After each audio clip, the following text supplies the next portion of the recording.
Welcome to the Coaching Life Podcast.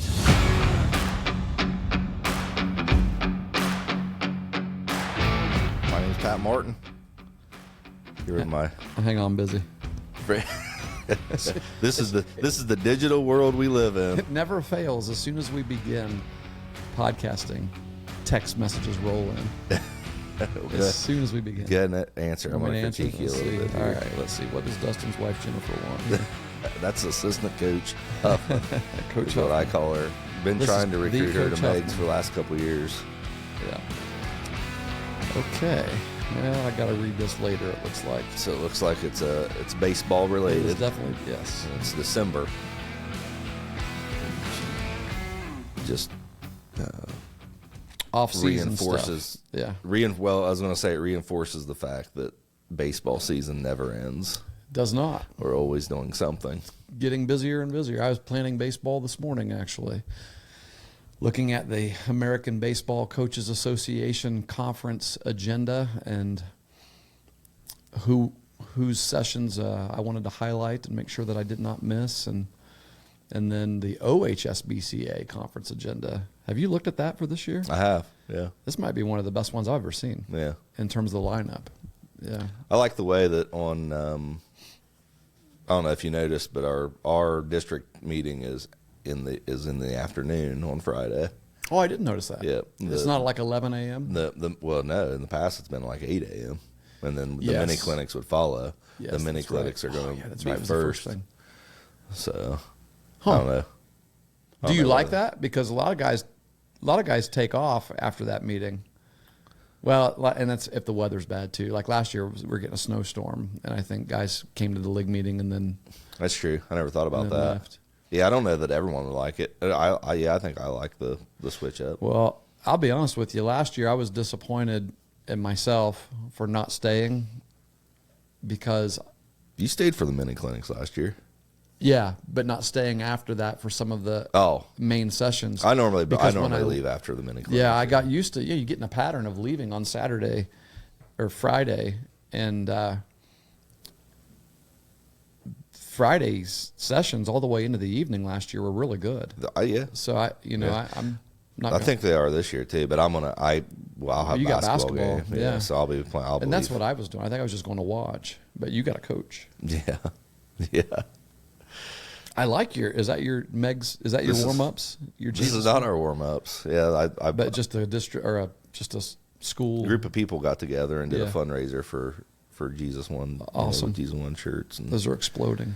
They did it one time and I missed my opportunity because I didn't see it. I was like, well, someone got a Jesus. Here's what happened. And it actually says Megs on the back, right? It does. Yeah. I don't. Yeah. You want to show everybody? Can you get around there? Yeah. Oh, I like it. I like it. With the Marauder. Someone reached out and said, hey, do you want to do a fundraiser? And yeah. And then never got back to me. And I saw these Jesus One Meg shirts. Somebody else did it. Yeah, what happened? So I texted her, gave her a hard time. And she said, well, plans kind of changed a little bit. It wasn't her fault. So that's right. But yeah, it worked out good. So yeah, Meg's finally jumped into we got our own. Seen a lot of those. Yeah, we got our own shirts. So good deal. You got some new apparel recently. Well, we went ahead. We got our undershirts for this year. Well, I mean, you personally. Oh, I did receive some new apparel. We got a different hat. We got a new. We're gonna do 3 hats this year. Oh, I know. This is our third hat. The rich get richer. I know. 3 hats. We only have one hat. We don't do. You notice this is not a Nike symbol on ours. No, you personally received. Oh yes, apparel. Yes, recently. Yes. Last week. Well, apparel, accessories. It's I don't know. So Parker and I, Parker Navarro, our quarterback here, is also a good friend and member of our church, and just an outstanding guy. He was on the last night's the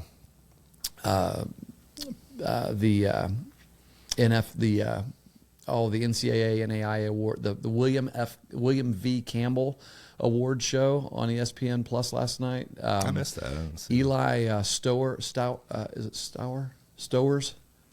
the tight end from Vanderbilt, won it, but only 16 finalists And Parker is the finalist. Was were invited to come out to Las Vegas for that award show, that's and cool.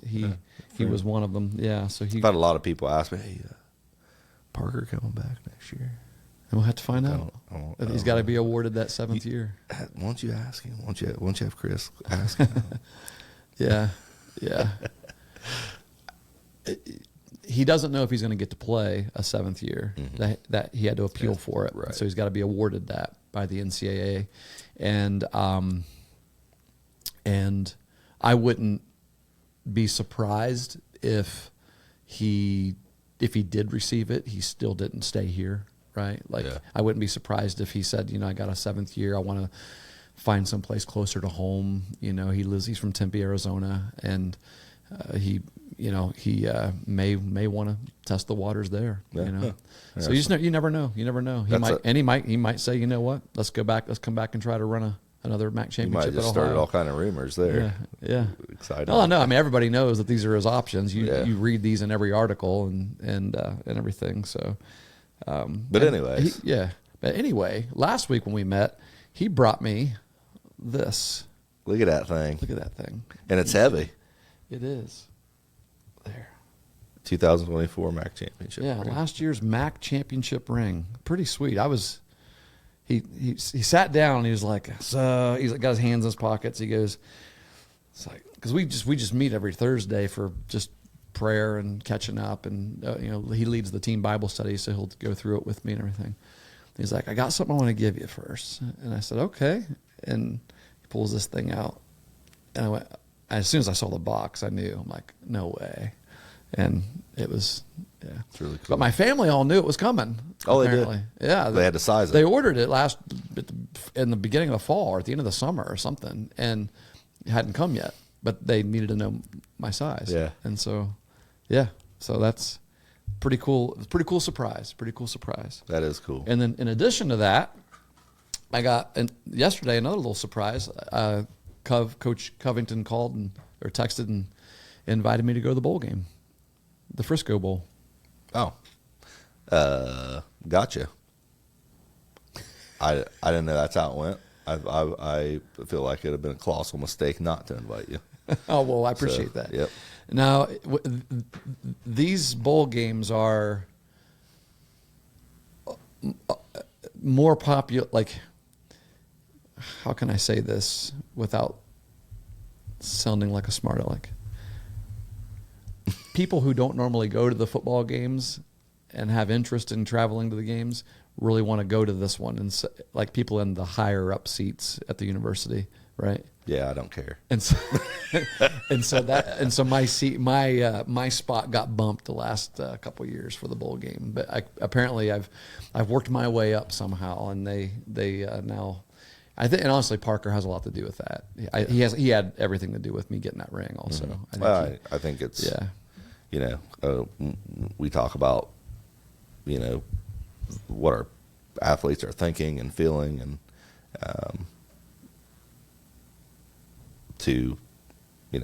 I think you have a big impact on a lot of those players with their mentality on game day, not just on game day, but throughout the week that leads up to game day too. So to me, I would, if I was the coach, I would definitely make sure you were there.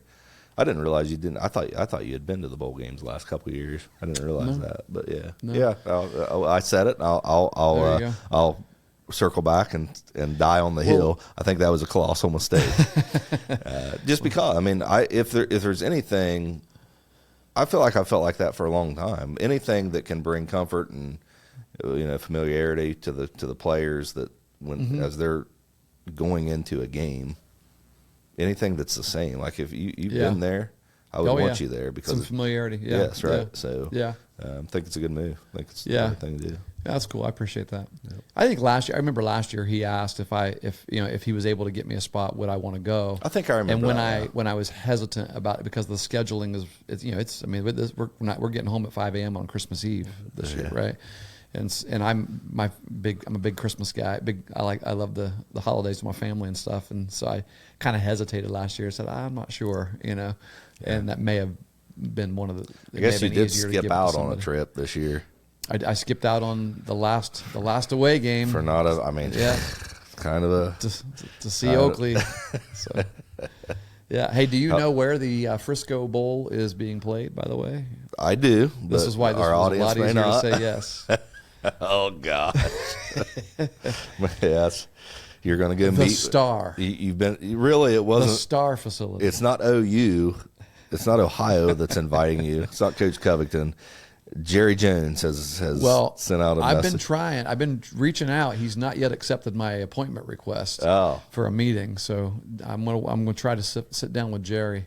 Yeah, see if we can get him on the podcast. See if we can get Jerry on the podcast. Yeah. If we can't get Jerry, then we'll get one of those AI versions of Jerry on the podcast. Have you seen any of those post game interviews? I haven't. Oh my goodness, they're hilarious. Yeah. I've almost tried to. I just started eliminating all videos from my viewing because now you can't trust anything. Oh, you can't. It's been crazy.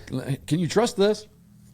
I've seen pictures of Shedeur Sanders wearing a thong last week. Did you see that? You got your text today. I sent you a text about it, didn't I? Shiloh, I guess, because I was like, what? You didn't know it? No, I didn't know it. And what did I say? So Shiloh, actually, they do a podcast, or Shiloh does a podcast, and had Shedeur on his podcast and asked him about that. So what were you wearing? Oh, really? Yeah. So and it's what's the verdict? It was a athletic supporter and tape. Yeah. Oh. So it was a jock strap. Yes. People still wear those. Yeah. Okay. Well, yeah. What do you mean? I mean, like the kind. Oh well, that's open in the yeah. back. You're right. Yes, you're right. Because a lot of them are just sliding. I was shorts like, what do you style. mean? Yeah, catchers use athletes now. With the Use, jock baseball strap. players wear sliding shorts with the pocket. But yeah, But he had like some KT tape on, or tape. I didn't really. I just saw it because I was like, I don't know. Did you see the picture of it? I did. Yeah. Like he was like, it's kind of fuzzy though, right? getting sacked in the end zone or something, would have been so you could have seen it live. You were at the game. Was this that week. the game? It was at this game. Oh, no, we were way too far away to see to see his thong. To see his thong. Yeah, but did see him play really well. Really impressed with him. Did he like break? Did I hear he broke some kind of a quarterback record for? Well, let's calm down, because if you break Cleveland Browns quarterback records, it's very relative. But I think he's the first quarterback to have 3 touchdowns and a rushing touchdown since 3 plus a rushing. 3 plus a rushing since Joe Burrow did it. I think I remember Joe Burrow did it. Oh, not just a Cleveland. A rookie quarterback. Oh, rookie. Gotcha. Yeah. I don't think a Cleveland rookie back has ever done it. So, and he's He the didn't only. have a ton of running. Well, Mayfield ran. Or he scrambled. Yeah, not a lot. He wasn't His was a running normally quarterback. backwards Well, and to really, the right. Shadeur's not a running quarterback. No, he's not. That's He not just his scrambled a little bit. Yeah. Yeah. It was a good scramble that got him the touchdown. It was a really good run. But he played really well. Our defense did not. We were hoping to see Myles Garrett break the single season sack record, but they bottled him up pretty good, and they just ran all over us. It was cold. I think it was about 23 degrees when we left, and the snow was getting wet for some reason. Like I thought it would be worse, but it was getting wet. Yeah. It was cold, but it was a good time. I take back what I said last week about Dallas also. You can't. That Thursday night game was brutal. It happens. Yeah, but what my confusion is because they still have a chance. You said I said running the table. They obviously came right out the gate and did not run the table. Yeah, but then I got a text this weekend. Maybe I was up at Cleveland, and you said if not the Cowboys, maybe the Bengals, and I didn't get a follow up. They looked great, didn't they? I didn't get a follow up on that text my goodness. after Josh Allen came back and beat him. I don't know that Josh Allen came back and beat him more than. Well, that's true. As much as just some. Those were 2 really fluky interceptions in a row. That's wild. Yeah, you'll never see that again. Probably not. Well, in fact, was it Chris Collinsworth? Whoever was the commentator said, you'll never see Joe Burrow do that again. That was a weird looking interception. It kind of came out of his hand wrong or whatever, just being tipped to the line of scrimmage like that and just caught. You won't see that happen again. The very next pass he threw was tipped and then caught for an interception, about 5 yards away. Yeah, just it's bizarre. But before that, Joe was fantastic in the snow. I mean, just like a surgeon. Yeah. Really, really good. Yeah. Higgins was really good. The offense was really good, and the defense actually was good. And just the game just switched like that. Yeah. So the Colts is the next team to. That's your guys? Well, it's Coleman, Owen, and the Colts. That's and now someone that you can relate to. Grandpa Rivers. That's right. They're signing. They've signed Phillip Rivers. Phillip Rivers to come back coming and there play at 44 years old. Man. So, how old was Tom? I think he was 44. 44. What about Favre? I don't know. I don't remember. That's a good question. But Tom played until 44. Oh, yeah. Favre retired a few times and came back. That's true. Yep. Did Tom retire before he went to Buccaneers? He just went to the Buccaneers. Yeah, I think he did. Did he retire? I think it was a retirement. He didn't get traded. No, but his contract was up. He might have just signed as a free agent. I think he announced his retirement. That's right. Yeah. Yes, he did. Because it was like on a phone or something like that. Yep, that's right. So, I don't know. Yeah. Anyway. So anyways. Oh, one more football thing, real quick. I sent this to you because we have a topic No. today. Hold up. We'll get to it. Oh, you want to make it part of it? I do. I have a segue. It fits somehow. So okay, you got to fix your hat. Is it sideways? Yeah. Grab your sleeve here. Oh, I got something on me. All right. Tag on it. What are you doing? Fix your watch. Here, let me look. Your watch. Yeah.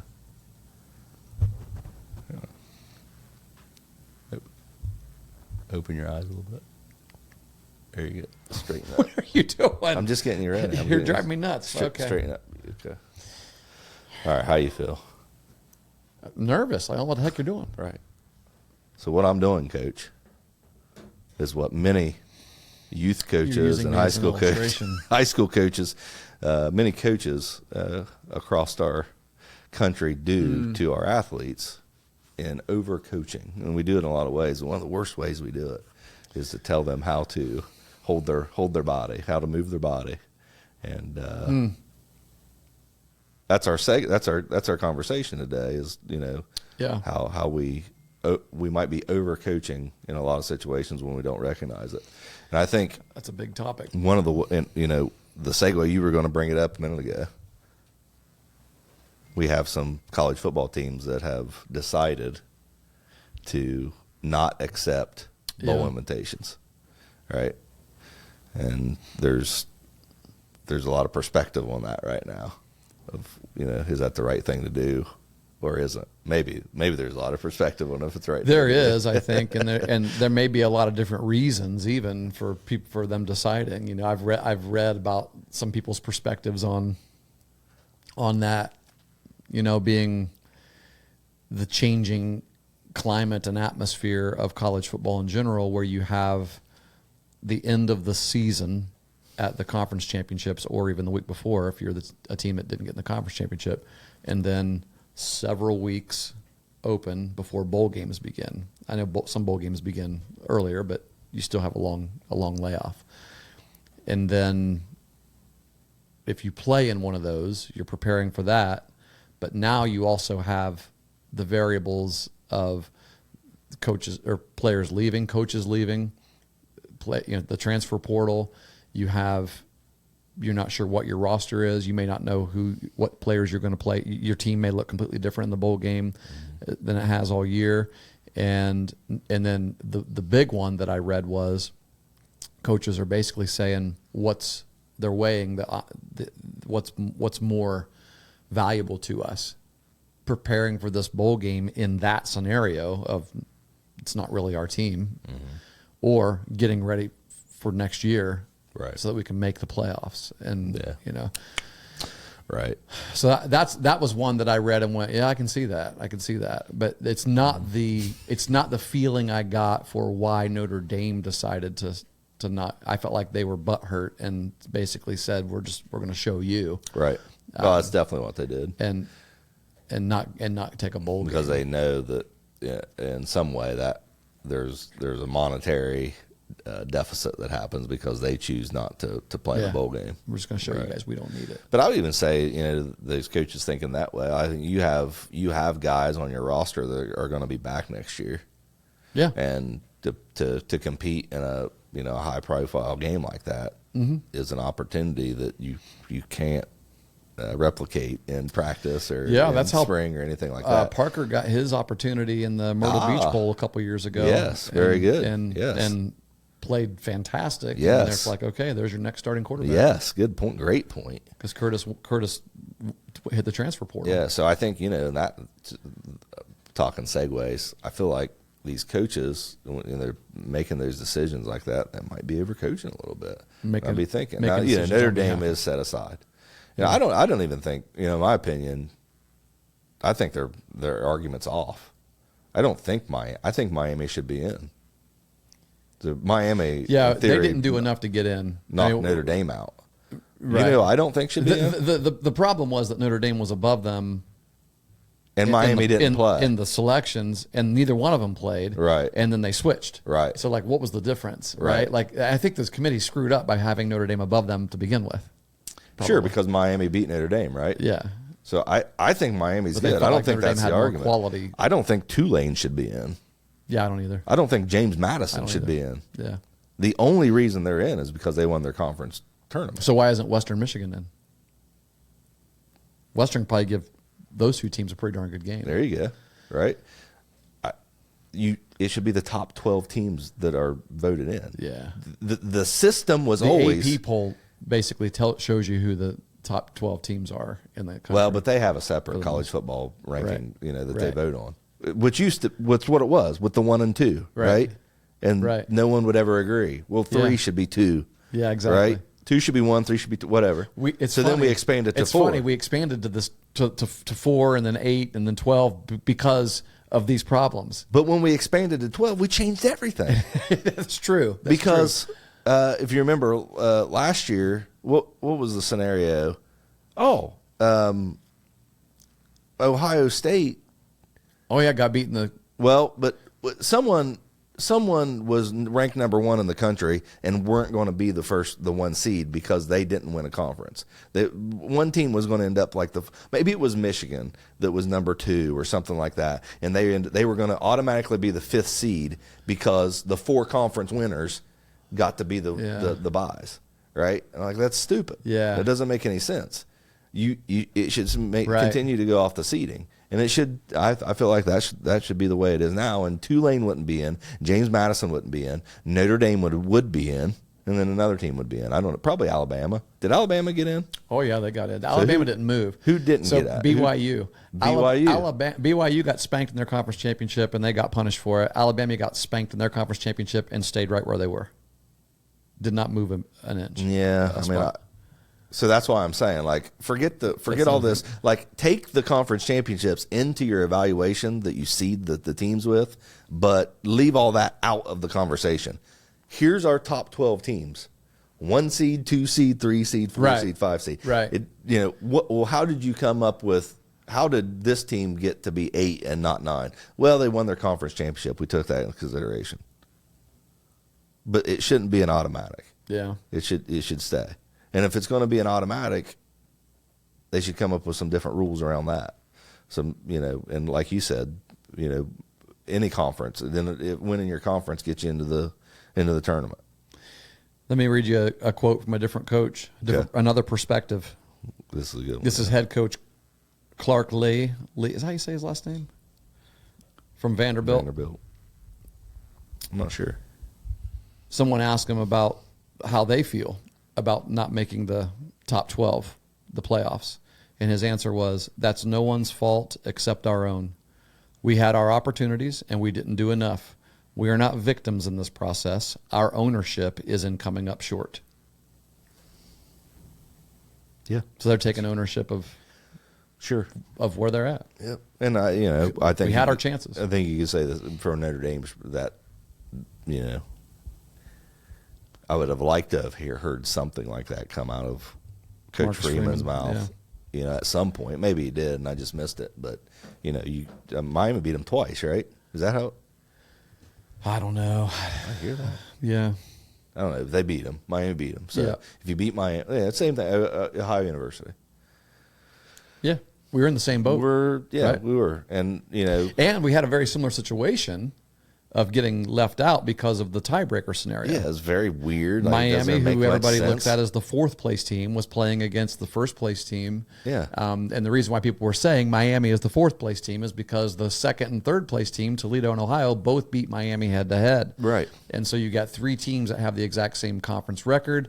They completely eliminated the head to head and went to the third tier of tiebreakers, which means Miami, who had the higher winning percentage, the higher winning percentage of teams that they beat, I think, because they actually gave Western their only loss in the regular season. Yeah. And then Western took care of business. But the reason we don't championship. get what we want is because we didn't beat Ball State. Yes. And we should have. Yep. And everybody in the program will tell you that. Sure. That Absolutely. They own that. Yeah. So So there was no whining from Ohio people. Yeah. At least within the program. Sure. Right. Yeah. So yeah, I mean,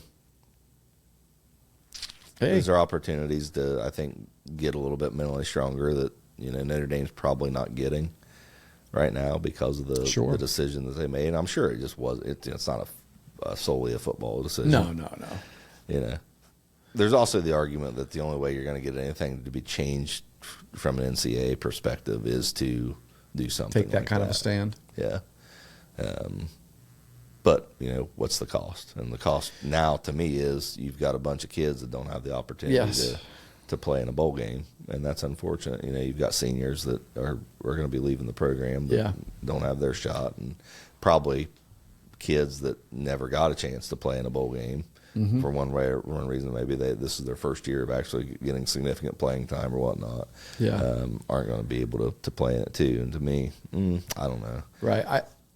I hear people talk about how excited they are to go to the bowl around, like on this campus, and the things that they get to do while they're there. The experience is really, really awesome, and that it's disappointing to a lot of those kids that were told we're just not going. Yeah, I think so. Sure, yeah. Whether they said in the locker room, let's show them, right, or not. Like you said, that's some of these guys' last opportunity to go out, suit up again one more time, and go out and play. Yeah, there's a lot of weird. I mean, there's a lot of the decisions that are being made in today's sports world and in college are impacting future decisions. Like it's requiring future decisions. I think that one of the things that we're probably going to see. I wonder how relevant conference championships are going to be also in the future, unless they tie them in a little more to, put it this way, win or lose, like if do you want to be in your conference championship and play that extra game if you're sitting right on the edge, if you're 11 or 12 and you play in your conference championship and you lose, and now you're out.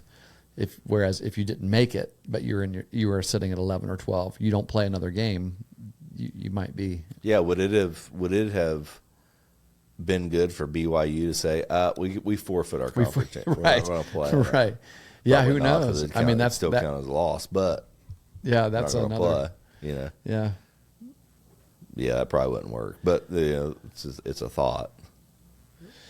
Yeah, it's a little bit of a mess. It's a little messy. Well, we knew expanding wouldn't fix all the problems. Right. But I don't understand. We had a system, and we're going to expand, and when we expanded, we changed the system to a certain degree. Still, they still vote. They still have a top 12, but there's rules around it that and maybe they had to do that because I honestly wouldn't mind seeing a similar playoff scenario that you have in basketball, NCAA basketball, where just every conference champ gets in. You want to expand the field even more? Well, you would have to remove some regular season games. But Tulane was I think they're ranked 20th. Like Tulane and James Madison, one of them teams are 20th, 24th. I know. Well, yeah, that's true. You know what I mean? They're that low. Yeah. Why are they in? Because they won their conference championship. The ACC or which? No. ACC don't get a. Tulane's an AAC. The American. The one that Charlotte and then is Tulane the Sun Belt? Or are you saying Tulane's ACC? Is that what? I don't know. What's James Madison in? I don't know either. But yeah, they won their conference titles. That's why they're in. And I don't know, remember what beat them, but they're both out of the top 12. They're not top 12 teams. Right. Yeah. So they do have automatic bids. Yeah. Yeah. For certain conferences. Yeah. What's that based on, you think? Yeah, money. Yeah. Yeah. Yeah, probably. Yeah. All right. We got more exciting things, relevant things to talk about here. Overcoaching. Justin Roush is texting me right here during our podcast. He is. And he never texts me. Yeah, you getting like 100 texts there a second ago while you were trying to talk. I don't know who even sent it. He is inquiring about podcasting issues here. Oh, interesting. Yeah, maybe we could answer it for him. Have you ever listened to Justin's podcast? I have. Yep. Yeah. Tim and his pal does a good job there. Okay, that's an easy question. Justin, I'll get back to you as soon as we're done, which means that you'll have your answer before you even hear our podcast if you still listen to us. So our topic today is the overcoached athlete. Are we giving our kids too much information? I've got a statement for you Okay. that to shape the conversation here for the next. We've been talking for 30 minutes already. Have we built a generation of athletes who want answers instead of solutions? Think about that.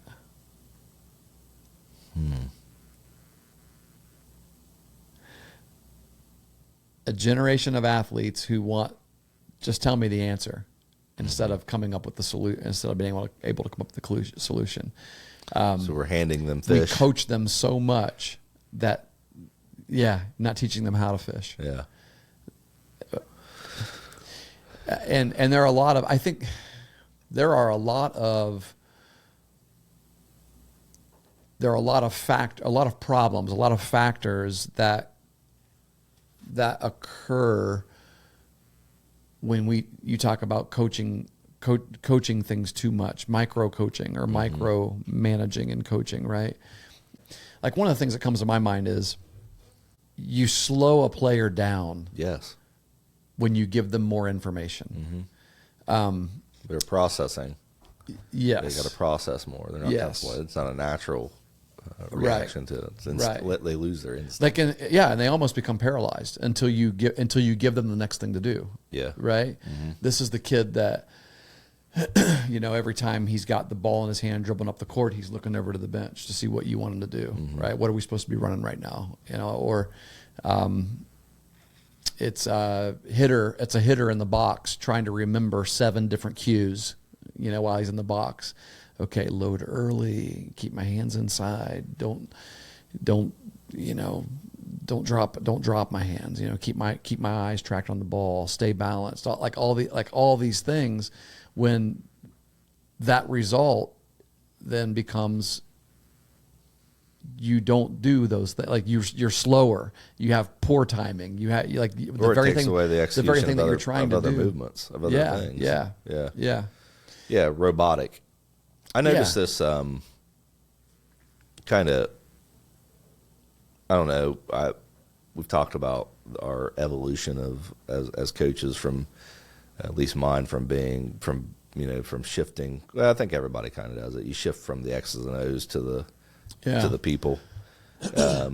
Working with Jake at a young age, he had bat drag, which almost every kid has bat drag. Yeah, almost. It's really bad, but it's not that bad.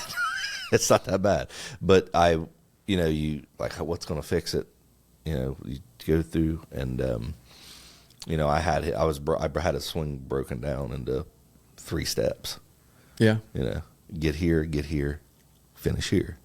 Yeah. And it fixed the bat drag, but it made his swing very robotic. Here. Yes. Yeah. And it took away, he wasn't hitting the ball as hard. He was kind of hesitant on, it seemed like he was late on pitches at times, which he has always been the opposite. Like he would hit the ball out in front of the plate too much, because that's another thing. I would drill inside pitches to Jake when he was young. You got to hit this inside pitch. So he got used to hitting everything way out in front of him. Yeah. But I made him. He was taking 3 swings. His swing became 3 movements as opposed to 1 movement. And I think I'm not saying that the 3 things that you want in one fluid movement. Right. Yeah. Yeah. And so it's like, okay, over the years, you try to figure out ways that you can reduce bat drag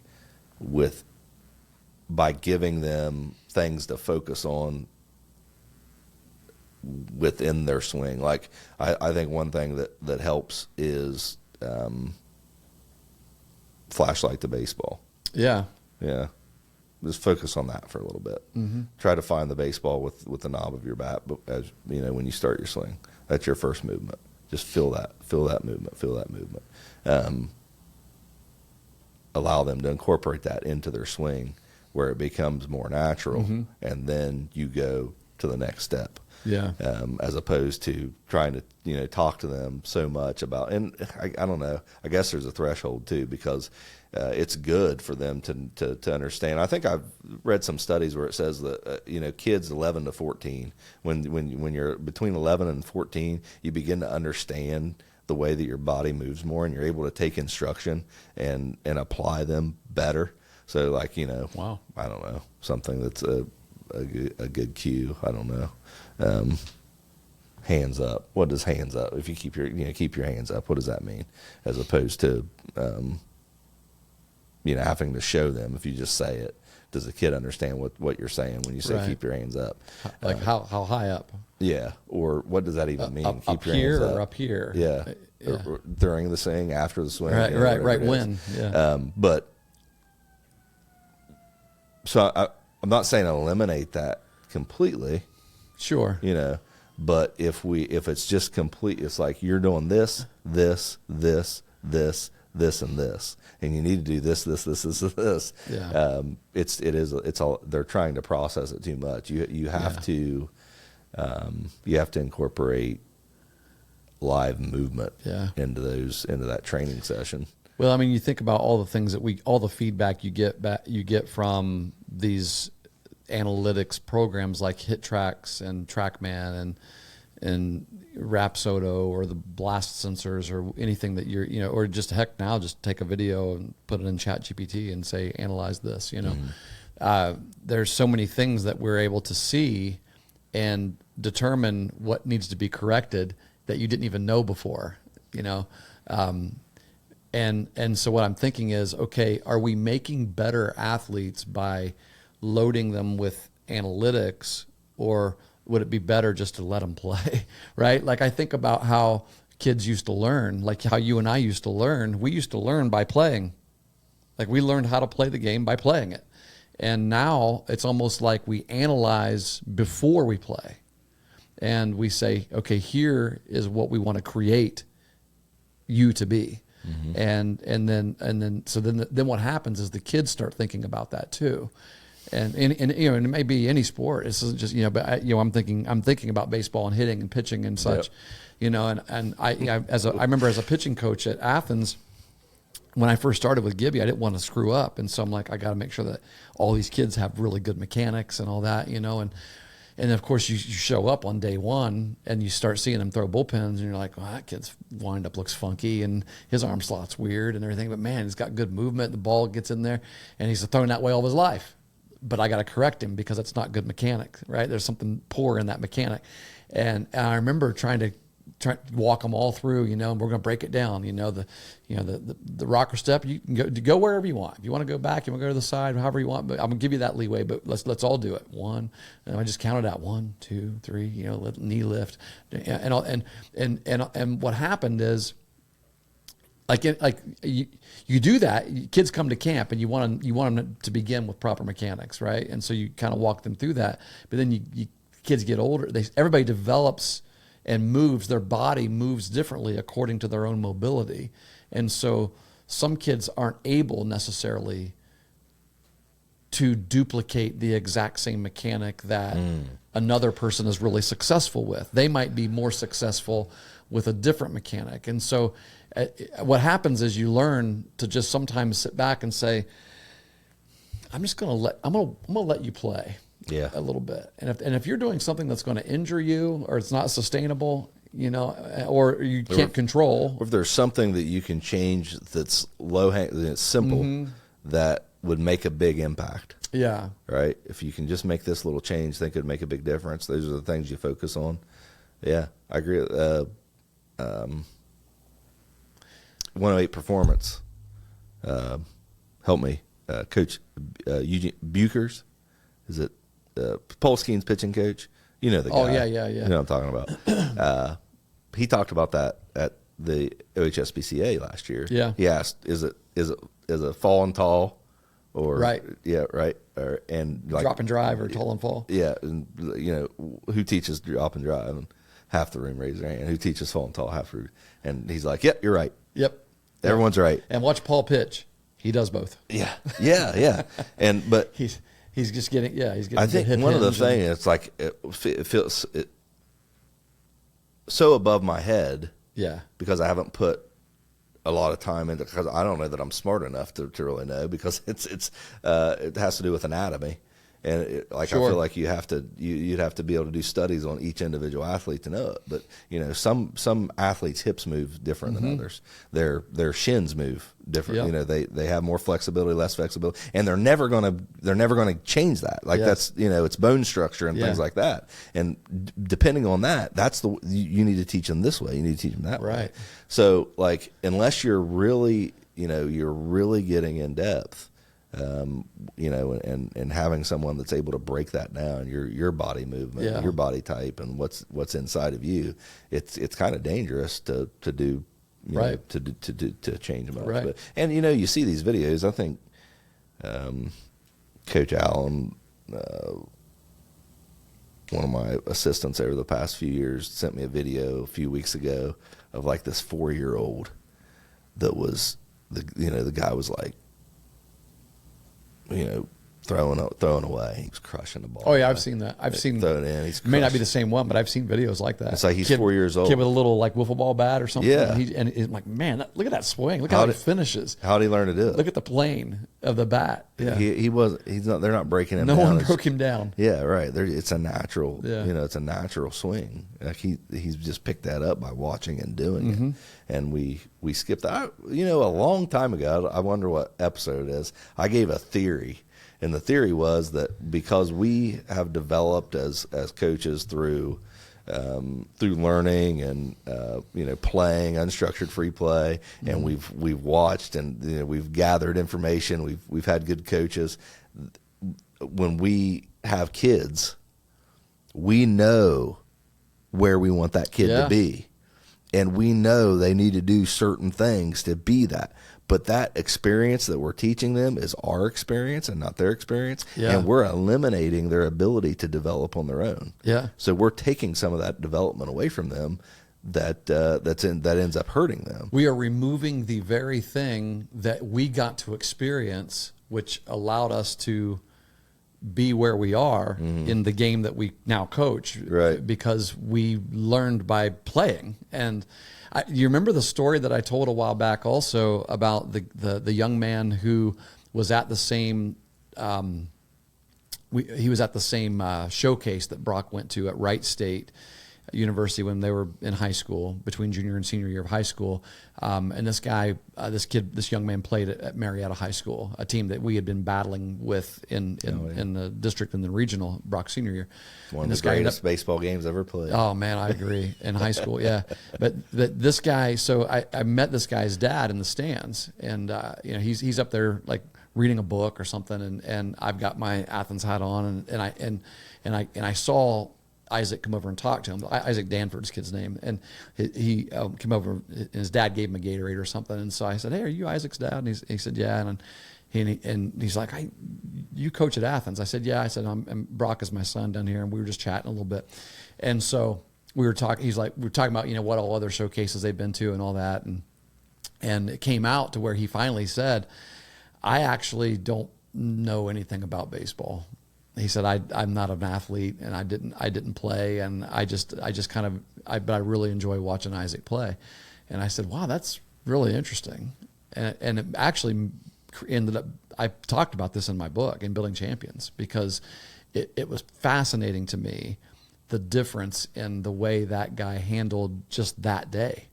He didn't know what to look for. He didn't know what his son was doing well or not doing well. Like, yeah, by then he obviously, I mean, this kid played baseball of his life, but it wasn't like, it was just like, if he does well and he's able to play in college, good. If not, no big deal to me. It just wasn't part of who this guy was as a dad. He was literally just being a dad. And so I picked his brain a little bit about it. You know, I'm like, so basically your kid just grew up loving baseball. He's like, yeah, he just always loved it. And he was fortunate to be on good teams, coached by, good people in the Marietta League and all that. And yeah, it didn't come from him. But I remember it being a moment for me where, at least from a familial standpoint, like a dad to a son, that kid definitely wasn't overcoached. He wasn't coached at all by his dad. Like, his dad provided for him. I'm sure he bought him gloves and bats and balls and probably went out and threw with him, but couldn't coach him because he didn't know. Yeah. And I'm telling you what, the kid was a stud. He ended up playing shortstop at Marietta College for 4 years. All he could really do was be a fan of his son. Yes. And support him. Yeah. And in turn, that nurtured the love of the game for his kid. The love of the game. Which I think is the most important thing that you can do. The advancement in it, even. Sure. The development. If you love it, you're going to develop. It gives you your best chance to be good at it. Yeah. Right? 100%. Gavin Stewart. Yeah. He loves it. Wasn't a great 10-year-old baseball player. A lot better high school baseball and player. Continuing to, yeah. But he loves it. Right. And he loved, what he loved? He loved it. He was a great teammate. You know what I mean? Yep. Was a great role player. Yep. Like he developed out of a love for doing, for the game and doing the right things. Yeah. And you have a dad or a mom that is encouraging you to do those things. That's your best chance. Yeah. To go anywhere with 100%. Anything that you do. Right. Not just sports, but anything that you do. It's about how much you love it. Yeah. Because that's what's going to drive how hard you work at it. Yeah. Yeah, and we kind of get that twisted sometimes. We want to motivate our kid. You need to work harder. Well, you need to love it more. Right. How do we make them love it more? Right. So we miss that a lot of times. And I also wonder if within this topic if the working harder. I mean, obviously, we know that hard work is required.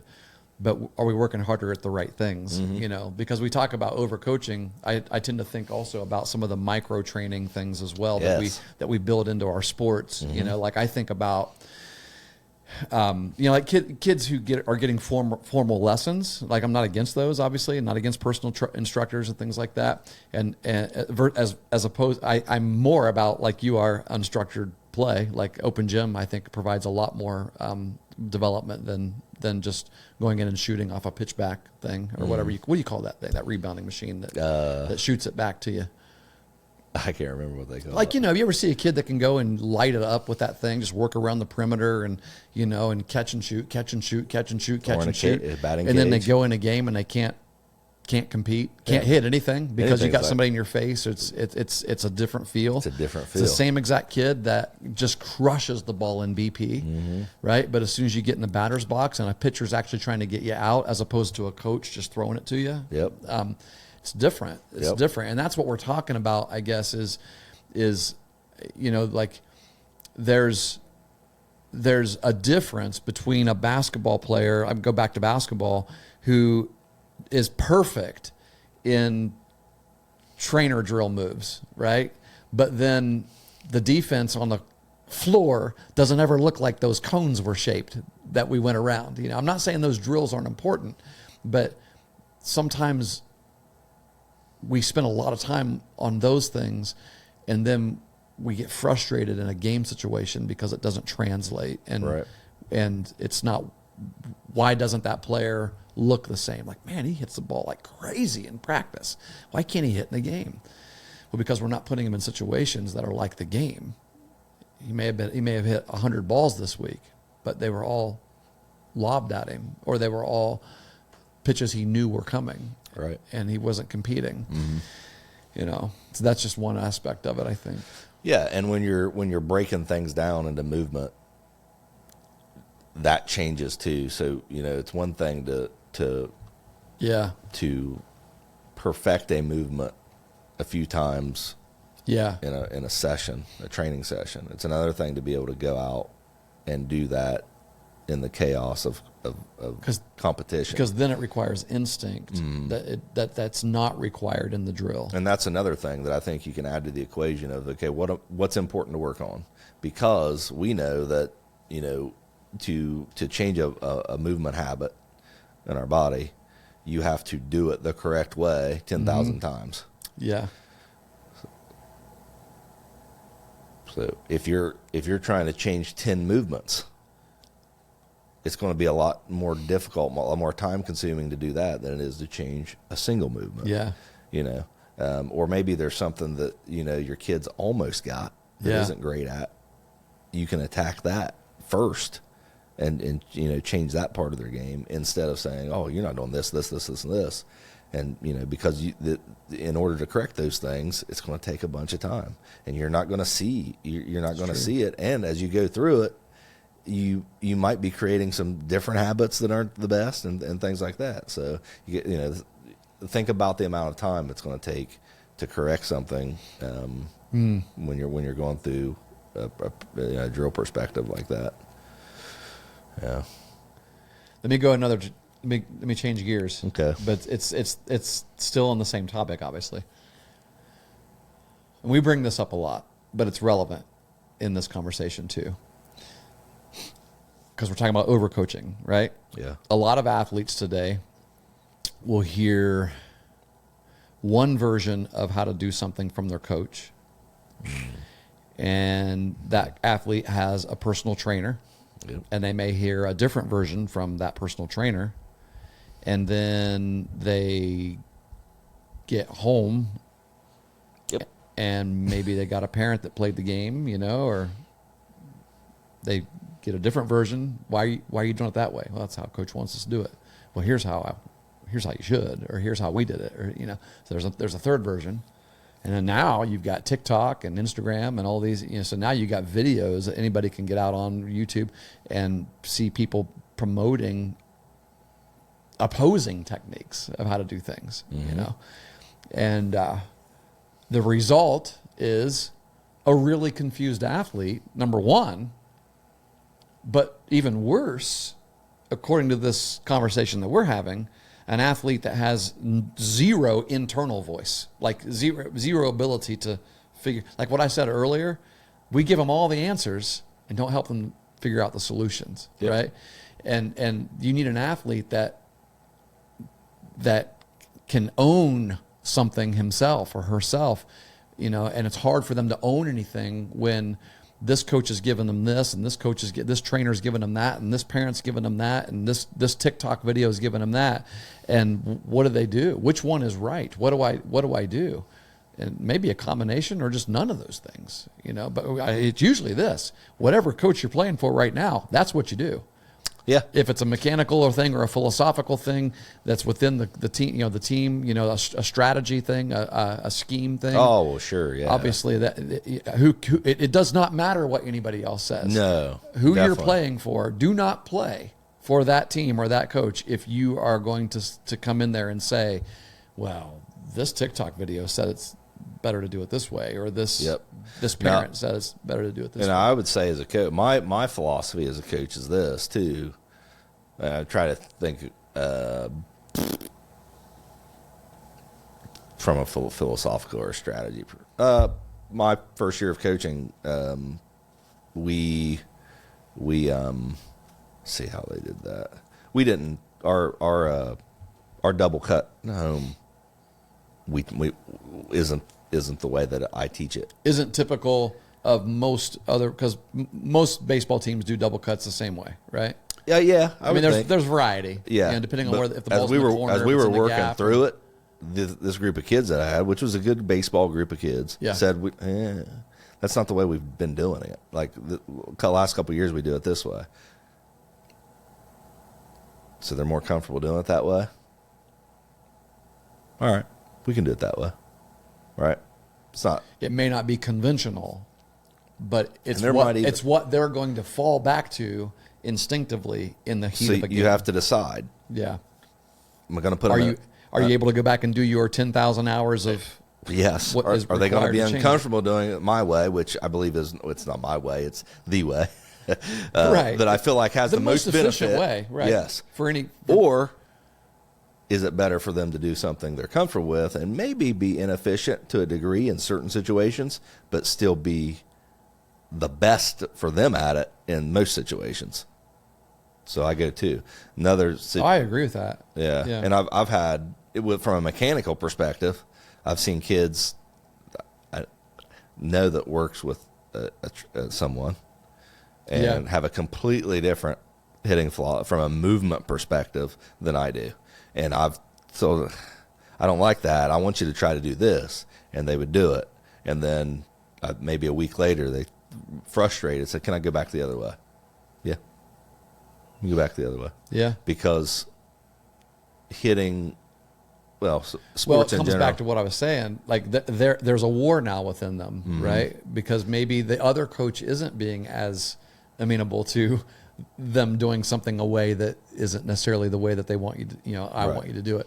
And so what's going to put them in the best position to compete? The issue is the kid. It's not the way I teach it. Yeah. It's what's in the best interest of the player. Sure. Who cares what I teach? And and getting to that point is, I think you mentioned conversation, or maybe it was internal conversation, but being able to talk to your players and understand what they're feeling and, what do they want to do? What's going to make them most comfortable when they step into the box and things like that, because that's what we do. When we overcoach, we're taking a player, whether it's making them more robotic, or it's making their processing slow, making them think about too many things, and we're making them lesser versions of what they could be. Now, why are we doing that? Is it because 2 years from now it's going to benefit them most in college?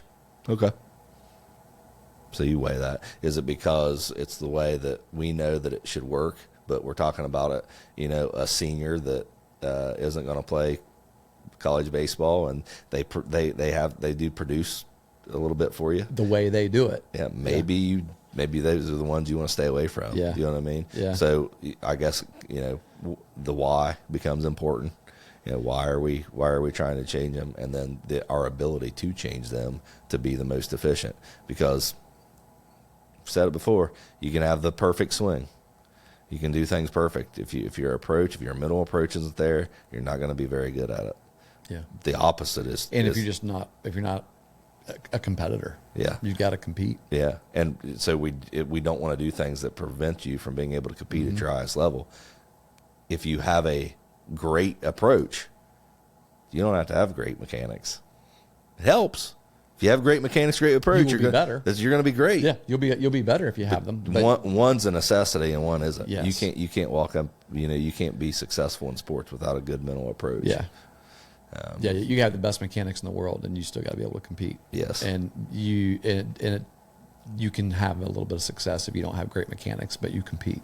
So it's which weighs more. Yep. Well, the competing part does. The mental part does. Yep. Yeah. Yep. For sure. Yeah.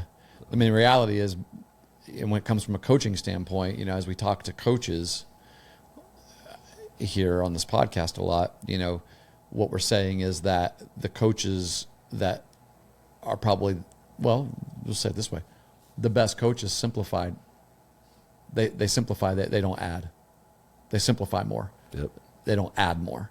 I think as coaches, sometimes we feel the pressure to be able to teach something that the kids don't already know, give them something that they, I want them to be able to go home and say, I learned something new today, or this coach is different, right? They gave us this, and we've never done it like that before, and that means it's better. Be a hero. We all want to be a hero, or it's like I think, when I say simplify, not add. I remember when I was coaching youth football we weren't having much success. And one of the reasons we weren't having much success is because we were trying to fit the kids that we had into a scheme that wasn't working for the type of athletes they were. And we were trying to do what our high school team was doing, which was they were spreading it out, and you know how Athens used to play, and our kids were not like that, and we didn't have the personnel for that. But I thought, well, we got to do it like that because that's what Coach Adams will want them to do when they get to high school. So I talked to Coach Adams. He's like, no, man, whatever's going to help them win. That's what I want them to be, as winners. And so I'm like, all right. So we went to single wing. The only time anybody in Athens, I think, has ever played because we didn't have a quarterback necessarily. We didn't have anybody that could actually be a quarterback, but we had big kids.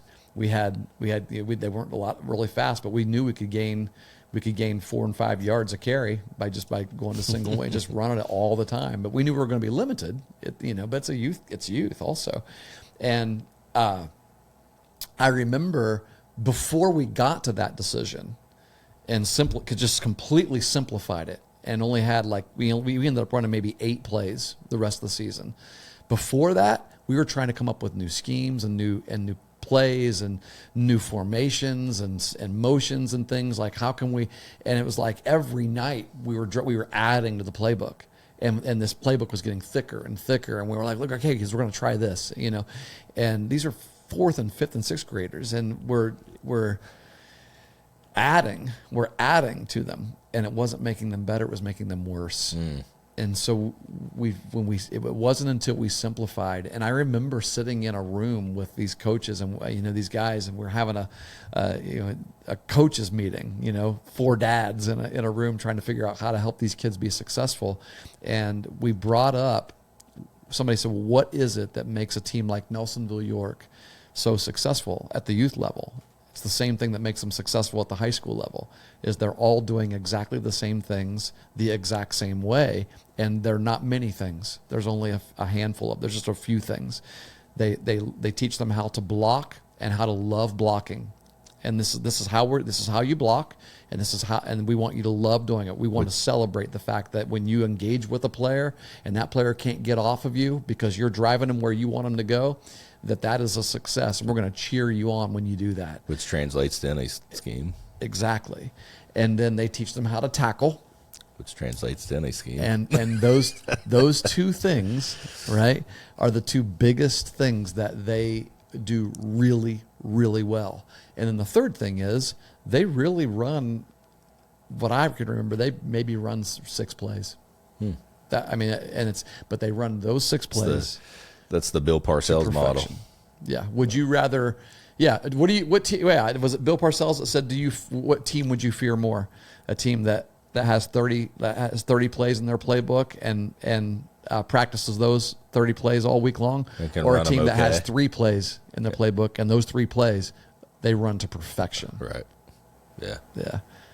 Because they're basically saying, what we're going to do, you got to stop us though. Yep. And I think when it comes down to it, it's a lot easier to help an athlete be successful when we remove some of those things and we simplify things a little bit. I'd agree with you. Yeah. Oh, absolutely. Focus on the important things. Yep, for sure.